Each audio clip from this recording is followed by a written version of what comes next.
ઉનાળાની કાળઝાળ ગરમીને ધ્યાનમાં રાખીને જૂનાગઢ સક્કરબાગ પ્રાણી સંગ્રહાલય તથા સાસણ ગીર અભયારણ્ય સહિતના પ્રાણીઓ અને પક્ષીઓ માટે ગરમીથી રાહત મળી રહે તેવી પીવાના પાણી સહિતની વ્યવસ્થાની ગોઠવણી કરવામાં આવી છે। ગીર અભયારણ્ય સાસણ સહિતના વન્ય વિસ્તારોમાં ઉનાળાને લઈને દર વર્ષે પ્રાણીઓ અને પક્ષીઓ માટે પીવાના પાણી સહિતની પ્રતિકૂળ વ્યવસ્થાઓ ગોઠવવામાં આવતી હોય છે। તે મુજબની વ્યવસ્થા આ વર્ષે પણ વન વિભાગ દ્વારા ગોઠવવામાં આવી છે। બીજી તરફ જૂનાગઢ પ્રાણી સંગ્રહાલય સક્કરબાગ ઝૂમાં પણ મૂંગા પ્રાણી પશુઓને ગરમીથી રાહત મેળવવા વ્યવસ્થા ઊભી કરવામાં આવી છે। એપ્રિલ મે અને જૂન મહિનામાં જે ગરમી પડતી હોય છે, હીટ વેવ આવતી હોય છે, તો એના માટે થઈને પ્રાણીઓ માટે વિશેષ સંભાળ લેવામાં આવતી હોય છે, જેમાં જે એમનું પીવાનું પાણી છે તેમાં ORS અલગ અલગ પ્રકારના બીજા ઇલેક્ટ્રોલાઇટ્સ આ ઉમેરવામાં આવે છે, ખાસ કરીને સસ્તનો અને પક્ષીઓ માટે।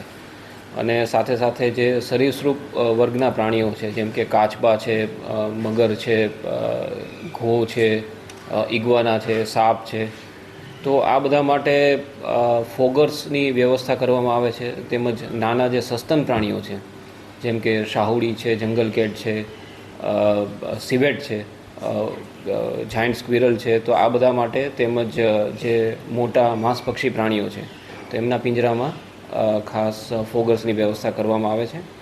સાથે સાથે જે તૃણભક્ષી પ્રાણીઓ છે તો તેમાં પિંજરામાં સ્પ્રિંકલર્સ મૂકવામાં આવે છે, જેથી ઠંડક જળવાઈ રહે। અને કેટલાક પ્રાણીઓ એવા છે કે જે ઠંડી પસંદ કરતા હોય છે, જેમ કે વાઘ છે કે રીંછ છે। અહીંયા બે પ્રકારના રીંછ પણ રાખવામાં આવે છે, હિમાલયન બ્લેક બેર છે અને સ્લોથ બેર છે। તો એમના માટે બરફની જે મોટી પાટ હોય છે તે તેમના જે પાણીની કુંડીઓ છે એમાં નાખવામાં આવે છે, જેથી તેઓ અંદર બેસી અને ઠંડક મેળવી શકે।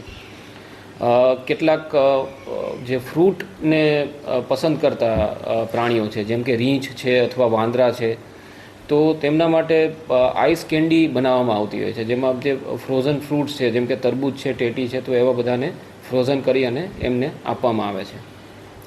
અને પ્રવાસીઓ માટે પણ અમુક જે વિસ્તારોમાં તડકો આવતો હોય તો ત્યાં ગ્રીન નેટના પેસેજ બનાવવામાં આવે છે, જેથી પ્રાણીઓને સીધો તડકો ના લાગે પિંજરામાં, અને સાથે સાથે પ્રવાસીઓને પણ છાંયો મળી રહે। અને પ્રવાસીઓ માટે પણ પીવાના પાણીની વ્યવસ્થા ઝૂમાં કરવામાં આવેલી છે। પ્રકાશ દવે સાથે યજ્ઞેશ ભટ્ટ, દિવ્યાંગ ન્યૂઝ, જૂનાગઢ।